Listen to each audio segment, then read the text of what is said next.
Hindi ba kayo naku-curious sa kung sino o ano ang mga ugali ng mga bias nyo sa likod ng camera? So what if nabigyan kayo ng chance na makita yung other side nila na hindi alam ng karamihan? Makakaramdam ba kayo ng disillusion kapag nalaman nyo na napakalayo ng totoong sila sa pinapakita nila sa harap ng camera? Mina, what's up?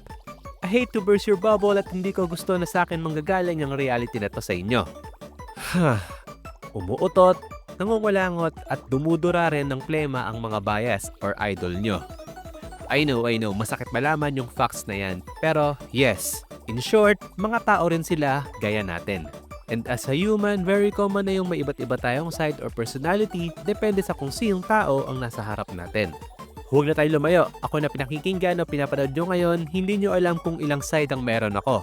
Dito sa video, iisipin nyo na jolly and happy-go-lucky person ako pero di nyo alam. Baka pag na-meet nyo ako in person, isa pala akong cool, handsome, collective, prim, and proper type of person. Who knows, di ba? Well, about sa other side of personality ang anime na pag-uusapan natin ngayon. Ito ang anime na Tamon's B-Side. Anime mula sa seasonal lineup ng bigating Winter 2026. Ang kwento na to ay tungkol sa center/leader ng sikat na boy group na Face. Siya si Tamon. Of course, nasa kanya lahat ng quality ng isang member ng boy group like guwapo, astig at pagiging napaka-talented na kahit sino mapapahanga. Well, understatement pa nga yan kasi literally sinasamba na siya ng mga fans niya. I can relate kasi dumaan din ako sa Face na ganyan, tipong umabot pa ako sa gusto ko magkaroon ng life-size standee ni Ayu at binala ko pa ilagay yon dito sa office ko. Real story, by the way. So, isa sa mga naging super fan niya si Utage. As we all know naman, masyadong magastos maging fan, bibili ng album, light stick, ticket, and etc. Kaya para masustentuhan niya yung luho niya, nagka-part-time work siya sa isang house cleaning company. One time nagkasakit yung katrabaho niya, so no choice si Utage kaya siya muna ang pumalit maglinis sa bahay ng client nila. May konting red flag na rin kasi Tamon ng pangalan ng nakaregister sa sheets nila. Pero baka kapangalan lang, di ba? Pero no, si Tamon mismo talaga ng Face ang may-ari ng apartment na paglilinisan ngayon ni Utage.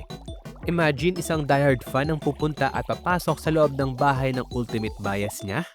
Hindi pwede mangyari yung ganito kasi the last time na nangyari yung ganon, ito ang nangyari. Anyway, expectation versus reality moment ang tumambad kay Utage. Yung confident, malakas ang dating at charismatic na kilala niyang Tamon is very opposite sa Tamon na nakikita niya ngayon. Anxious, gloomy, super negative at napakamahiyain na Tamon sa totoong buhay. Napakalayo sa persona na pinapakita niya sa stage o harap ng camera. It turns out, lahat ng yon ay facade o palabas lang ni Tamon dahil yun ang trabaho niya bilang isang idol. Kung kayo si Utage, ano ang mafe-feel nyo? Madidisappoint ba kayo like parang na-betray kayo o mas lalo nyo siyang susuportahan? Sabay-sabay na lang natin siguro alamin. Nga pala, available to watch ang Tamon's B-Side sa Bilibili. You can watch it through Bilibili app and of course official website ng Bilibili. Ililink down ko na lang yung mga sauce para hindi na kayo mahirapan maghanap. Overall, sobrang na-enjoy ko tong Tamon's B-Side kasi aware naman ata siguro kayo na fan din ako ng mga K-dramas and parang ganito yung vibes ng anime na to dahil siguro sa mga idol. Plus, bet ko rin yung art style niya na medyo retro na parang 90s. So, that's it. Mina, nag-enjoy ba kayo sa video? If oo, give me a thumbs up. May mga bias ba kayo whether from K-pop, J-pop, P-pop o kung may Bangladesh pop man? Comment nyo nga kung sino. With that, well, yun lang.